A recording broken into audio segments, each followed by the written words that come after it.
Una de las principales características que tiene Neon Genesis Evangelion, y probablemente lo que la hace destacar de la mayoría de otros animes, es el gran nivel de detalle con que están construidas las escenas y la trama en general. Cositas, a veces cualquier cosa, pero siempre dan algo de qué hablar, y este canal es testigo de ello. Así es, cuando tienes un canal de YouTube es normal que siempre estés planeando de qué será el próximo video, y en el camino a veces se van quedando pequeñas historias y escritos guardados en la carpeta de ideas. Estas puede que no den el ancho para tener su propio video, pero no por eso son menos interesantes. Siguiendo con la sección que comenzamos con el video de las 3 teorías muy raras, en esta ocasión toca hablar sobre 3 curiosidades muy interesantes que tal vez no sabías sobre Neon Genesis Evangelion.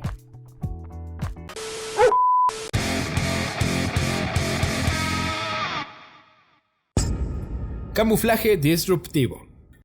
Una de las características que más llaman la atención sobre los ángeles en Evangelion son sus variadas formas, que van desde el clásico monstruo verde que se mete a la ciudad, un como calamar gigante, un rombo azul y un ojo que cae desde el espacio, y entre muchos otros hasta uno que aparece a partir de la sombra de un automóvil en un día caluroso.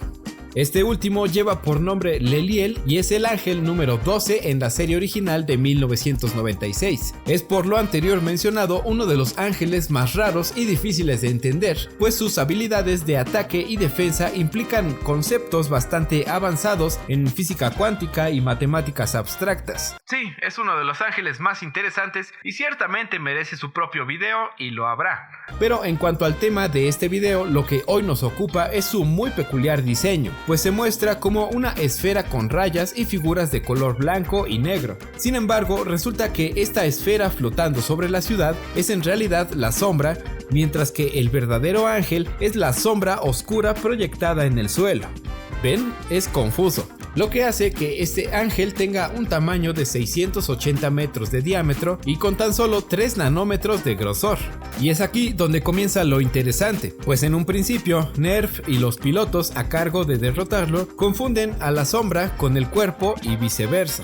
El extraño diseño de la sombra del 12º ángel, que es la esfera, es un señuelo que logra engañar a todos y semeja mucho a algo llamado camuflaje disruptivo.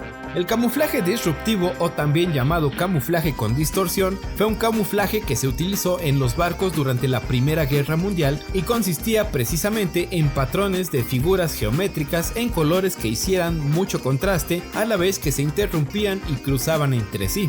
La historia es que durante la Primera Guerra Mundial, entre 1914 y 1918, para proteger a los barcos mercantes de los constantes ataques submarinos, se decidió darle un uso aplicado al arte moderno y contrataron al artista británico Norman Wilkinson para que camuflara a los barcos, y a esto se le conoció como camuflaje disruptivo. Las embarcaciones marinas en alta mar siempre iban a ser divisadas, pero los submarinos toman varios otros elementos en consideración para torpedear a un barco: tamaño, velocidad y rumbo. Así que el diseño creado por Wilkinson fue el de generar patrones geométricos que distorsionaran esas referencias y confundieran al enemigo, salvando en su uso a muchas embarcaciones y también muchas vidas.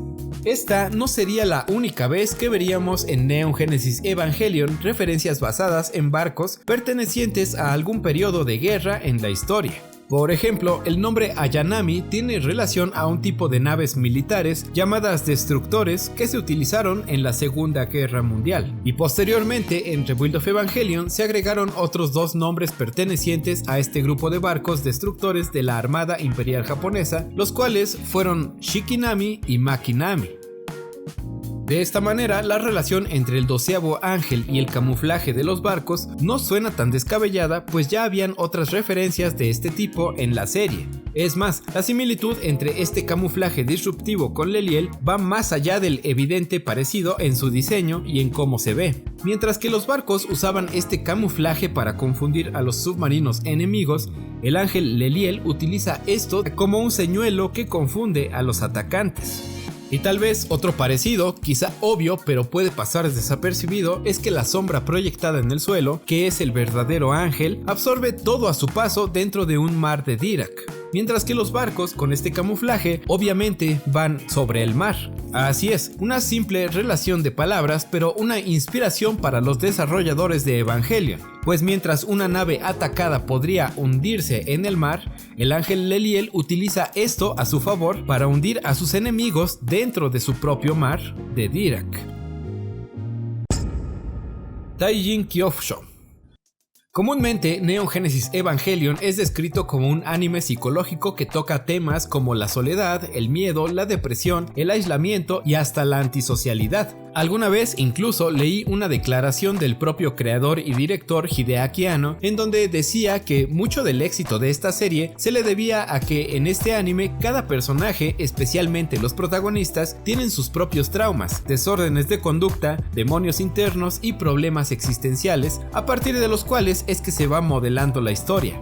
Taijin Kyofusho podría traducirse como un desorden o malestar de las relaciones personales, y el nombre de este síndrome psiquiátrico está así en japonés porque es específico de la sociedad japonesa.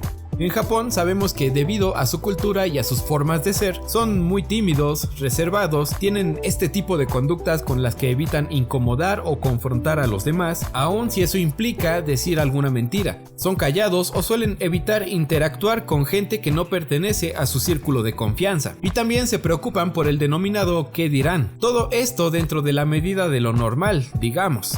Bien, pues el Taijin Kyofusho es esto, pero llevado a niveles un poco más extremos. Se describe como un tipo de fobia social en el que la persona afectada teme y evita todo tipo de contacto social. Esto pudiera sonar pues al típico otaku sin vida social. Sin embargo, a diferencia de tener un temor de avergonzarse a sí mismos o de ser juzgados por un grupo de personas, Taijin Kyofusho es descrito por quienes lo padecen más bien como un miedo terrible a ofender o perjudicar a otras personas. Pero es un círculo vicioso porque es como que les da pena incomodar a los demás con su propia vergüenza. Entonces, la finalidad de este aislamiento es pues más que evitar dañarse a sí mismos, es evitar dañar a los demás. ¿Te recuerda algo esto? Sí, así es. Probablemente el dilema del erizo sea una referencia o una forma más amable de llamar al Taijin Kyofusho en Neon Genesis Evangelion. Sí, una manera más poética y más práctica de decirlo, pues basta con una pequeña historia y una corta explicación en palabras de la doctora Ritsuko Akagi para que todos entendamos lo que es el dilema del erizo. ¿Has escuchado el dilema del erizo? Entre más se acercan, mayor es el riesgo de herirse con las espinas de su cuerpo. No es diferente con las personas. Un tema que bien lo sabemos es súper recurrente en cada capítulo de esta serie y su final cinematográfico. Un ejemplo de todo esto es Shinji Ikari, quien siempre se aparta de los demás, no necesariamente porque sea un inepto social, pues vemos que cuando quiere convivir con otros, lo hace sin ningún problema. Vemos a Misato y Ritsuko convivir con él en casa de la manera más tranquila y en confianza. No tiene ningún miedo de ser avergonzado, pues Asuka lo molesta y lo presiona todo el tiempo y él no sufre ningún tipo de trauma o ansiedad por ello. Lo que es más, cuando la historia lo requiere, Shinji la busca a ella en repetidas ocasiones. Incluso al llegar a la escuela es golpeado por Touji Suzuhara, pero esto no impidió que días después entablaran una amistad.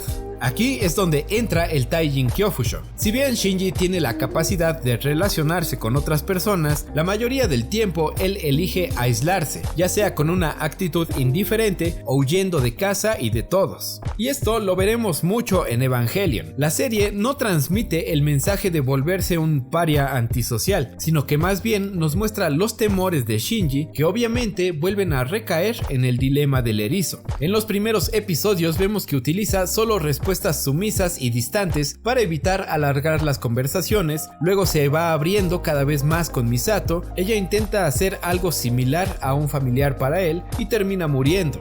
Con Rei Ayanami pasa igual, se van relacionando poco a poco y con la intención de protegerlo, ella se sacrifica y muere antes de ser clonada otra vez. Con Asuka pasa diferente, pero pasa, se van acercando cada vez más y a ella le termina afectando donde más le duele, en su orgullo por pilotar al EVA 02 y termina deprimida, casi en coma y en una habitación de hospital. pero el mayor ejemplo de todos es Touji Suzuhara, quien es gravemente lastimado en batalla por un Shinji que no tenía ninguna intención de lastimarlo. Es cierto que no es su culpa, pero sucede y es una analogía casi perfecta de cómo una persona puede hacer tanto daño mientras que en su interior el verdadero yo está sufriendo porque genuinamente no quiere hacerle ningún daño a esa persona. Otro ejemplo también muy claro es Gendo Ikari, quien fácilmente podría funcionar como el futuro de Shinji. Abandona a su hijo desde muy pequeño y años más tarde lo manda a traer de vuelta solo para que pilotee el EVA, pero aún así lo ignora y evita siempre relacionarse con Shinji. Y cuando por fin se acerca un poco y le muestra tan solo un gesto de aprobación, a los pocos días después lo vuelve a herir al tomar el control en la batalla contra el EVA 03. Y es precisamente en The End of Evangelion que durante su reencuentro con Yui, él admite que siempre se alejó de Shinji porque era consciente de que no podía relacionarse con él sin hacerle ningún daño. En el video anterior sobre el análisis del One More Final en The End of Evangelion, me encontré con comentarios muy interesantes en donde me preguntaban si sería posible que Neon Genesis Evangelion fuese una crítica a cómo se relacionan las personas, y en parte así lo es. Creo que lleva una sutil crítica a la sociedad japonesa, en donde suelen ser muy reservados y hasta hipócritas con tal de evitar cualquier tipo de confrontación, pero no es solamente una crítica, sino que también es un problema que se ve desde la perspectiva de los personajes que sufren el dilema del erizo. Es decir, que sufren el Taijin Kyofusho y tienen problemas para relacionarse en una sociedad en la que por un lado evita la confrontación innecesaria y por el otro lado es una sociedad en la que es extremadamente importante formar parte de ella. Y ahí está el problema. Formar parte de esa sociedad se vuelve imposible para quienes tienen tan presente el dilema del erizo. Censura en China. Si bien hoy en día Neon Genesis Evangelion es bastante conocido alrededor del mundo, lo cierto es que no siempre fue así en algunos países. En cierta manera, Evangelion es un anime incomprendido, y no necesariamente porque no entendamos el final, sino porque en muchas ocasiones su fuerte carga de simbolismos religiosos llegó a malinterpretarse como un ataque o una blasfemia. Un claro ejemplo de esto fue aquí en Latinoamérica cuando pasó esto. Que hablan de Evangelión, los humanos en contra de su creador, en clarísima referencia a prácticas satánicas. Yo me pregunto, ¿tendrán conocimiento nuestras autoridades de que este tipo de material se difunde libremente y que está al alcance de todos nuestros niños? ¿Bajo qué criterios autorizan estas publicaciones? ¿Son acaso estas las bases morales y espirituales que queremos inculcar los padres de familia a nuestros hijos? ¿O el negocio está por encima de todo principio y todo valor?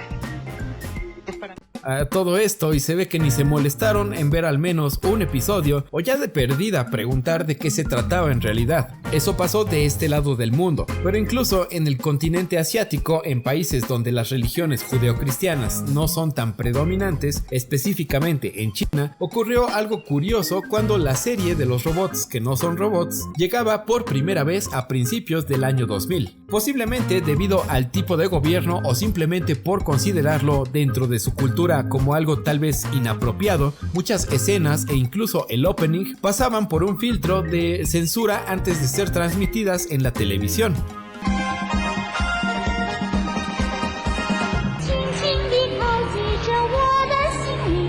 Así como lo ven, este era el opening de cada capítulo.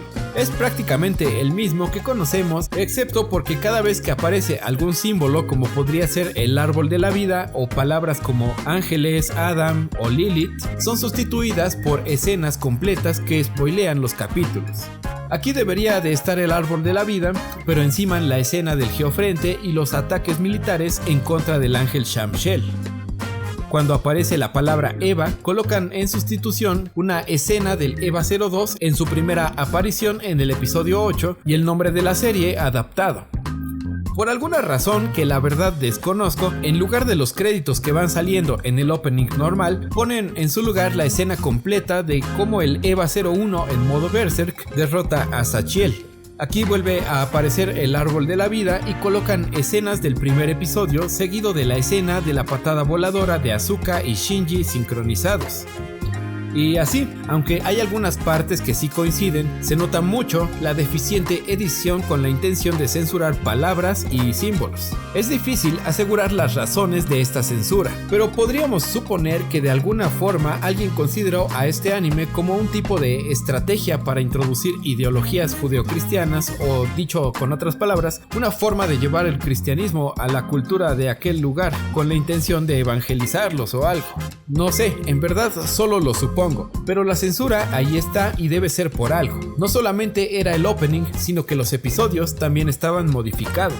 Eso fue a inicios de la década del año 2000, lo que provocó que con el primer auge del internet y los programas de descargas bucaneras, mucha gente de aquel país buscara la manera de conseguir la serie y verla tal cual como debía ser. Hoy en día sabemos que en la ciudad de Shanghái, en el este de China, hay una estatua del EVA 01 que mide 26 metros, lo cual nos habla de la popularidad que ha alcanzado Neon Genesis Evangelion actualmente en dicho país. Esta estatua corresponde por su estética a la nueva versión cinematográfica comúnmente conocida como Rebuild of Evangelion.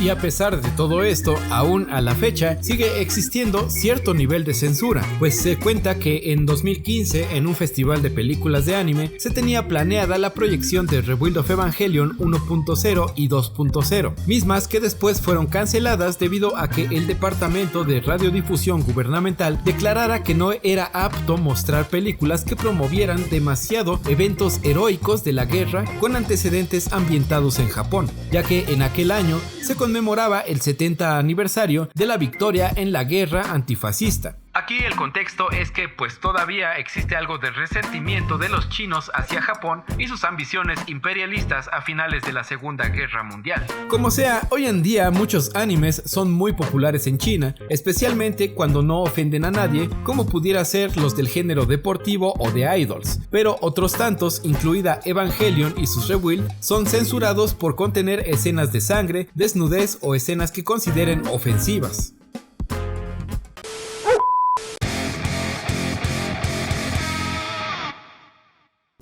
Pero, ¿tú qué opinas? El 12º ángel Leliel es uno de los más interesantes, pero ¿conocías la inspiración detrás de su particular diseño?